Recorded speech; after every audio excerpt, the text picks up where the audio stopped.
I'm going to use watercolour pencils now. The good thing about these, you can mix the colours with water at the end or as you're going along, and it's just really nice. I'm going to start off with the red because there's predominantly red around the outside of the apple. I suppose you could draw it in pencil if you wanted to, make sure you got it right first.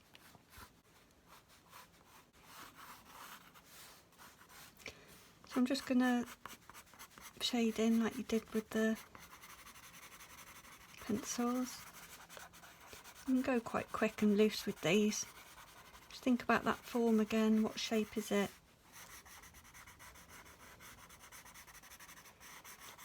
Now the pencils, because it's cut in colour, you really go to town with the markings and colours on the apple. I'm just going to mark out where that stem is, just so I know where I'm going. I'm just starting off fairly light and push. See, this is me pushing hard, so it's a lot darker and more concentrated. You get rid of some of the paper grain. And this is just cartridge paper I've been using all through these demos. It's quite thick, just paper, like drawing paper. I should really be using watercolour paper, but if I'm going to add water it might cockle a bit, but we'll see. There's no harm in trying and experimenting. Just use what you've got. Obviously if you've just got printer paper, then it probably will crinkle up, but just try it. So I think that's all that colour for now, but I'll leave that there. Just going to go in with another red. This is a browny red, just to add another bit of interest, although it doesn't look that much difference, does it?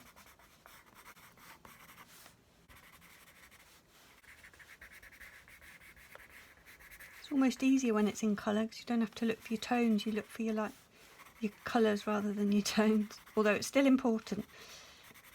Right, I'm going to go on with this sort of lime green colour now because I feel like I need to blend in. So overlap those because you can see where they mingle. They're sort of, and all the time I'm still following the shape of the apple,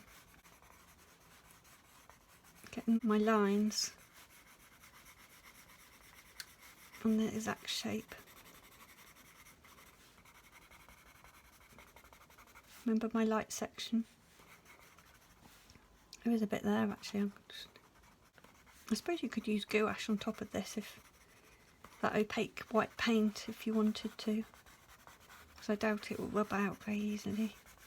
Treat it like a normal watercolour. I'm just going to go over the top here because it's quite sort of, I can see those lime sort of colours coming through underneath.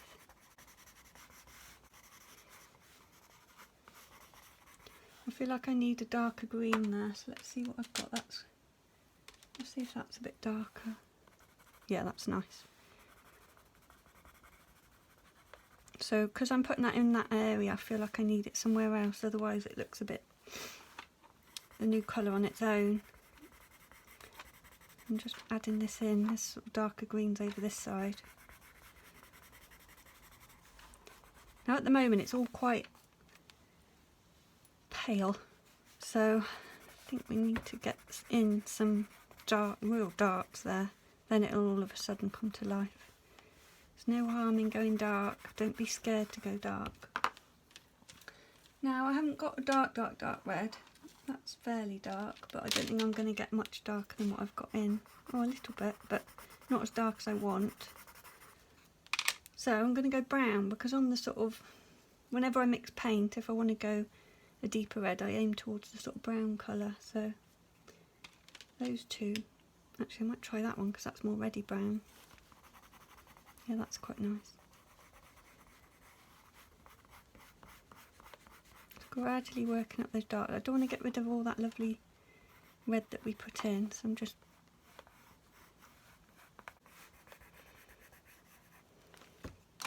going to go in with that darker one. And if you don't have a colour that you need, you can always mix the two. So So I've got that red again.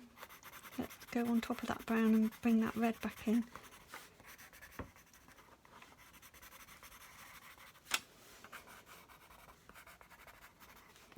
I feel like I need some darker green a little bit. That's a nice dark green. Really dark in there. A little bit there. Just, oh, that'll blend in. Actually, I quite like that. Happy accident. You can see we're building up loads of different colours. If you think maybe at least 3 tones with each colour, so we've done about 3 greens, haven't we? Those 3. We've done more than 3 reds and browns, so that breaks it up nicely. Might just put a little bit more green. It's not totally light, it's sort of greeny light there. So I'm going to start with the shadow now. I'm going to do this sort of grey, but there's a touch of red in that grey, but I haven't got a grey red, so I'm going to build up the layers of the shadows. I'm just first off going to loosely draw where my shadow is, so it's about that shape. And it's darkest under here, a little bit lighter up here.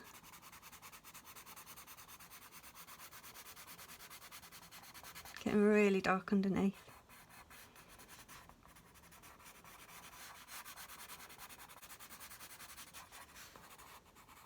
I don't want that line to show, so I'm just going to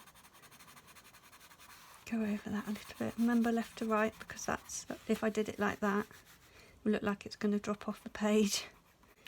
Now remember my shadow down there was darker than the shadow here, and at the moment if you squint I'd say they're about the same tone. I'm just going to darken. I can't really get that dark, so I'm just going to use that black. Lightly go over that. That's better, bringing in that tone, needed that tone. So it's all about layering. Remember I said you get bouncing colours bouncing off shadows, and there is a real ready colour in this shadow, so I'm just going to put that sort of a browny red on that shadow.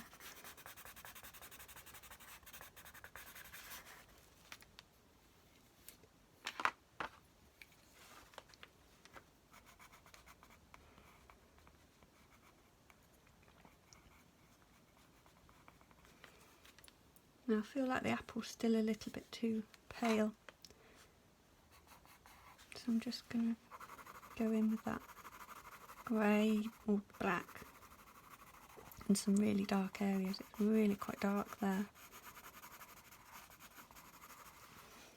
Try that really nice red.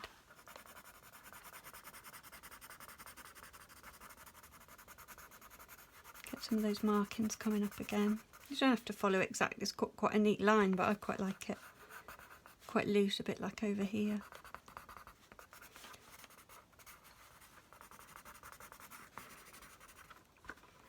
Now you can leave it like there if you want to, if you like what you've done.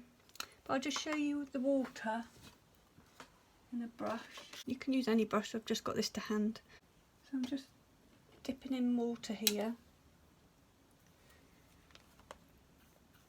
So it basically blends it. It's quite nice to use. You can get some darker colours. It does go darker.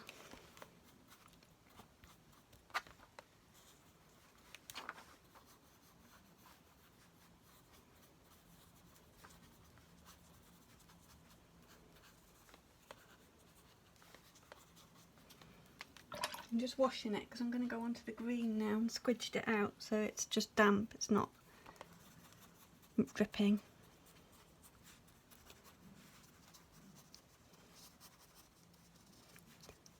So it doesn't totally blend 100%, it just blurs it a bit. I think if you added enough water it would probably blend it all, but I've still got those lovely green markings which I'm going to leave because I like the darker green.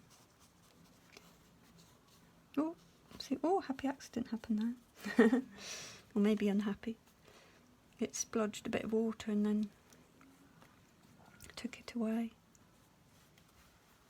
So I'm just going to blend.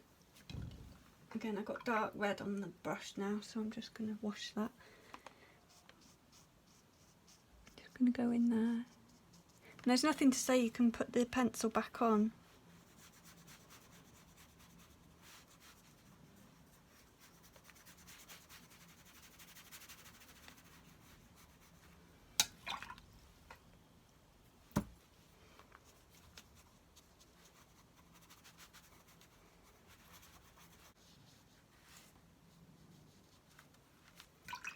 And that's pretty much that. I might just go over that.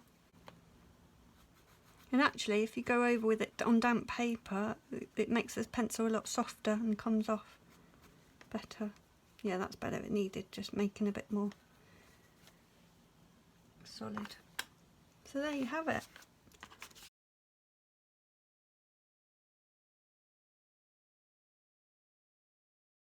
Here's all the final pictures for you to see all together. So we've got the pencil, the pen, the charcoal and the watercolour pencil. I don't know which one's my favourite. I think I quite like the pen because you've got that real dark depth and it feels quite round, the apple on that one, but I like the colours on the watercolour. Anyway, thank you for watching. Hope you've learnt something today. See you next time.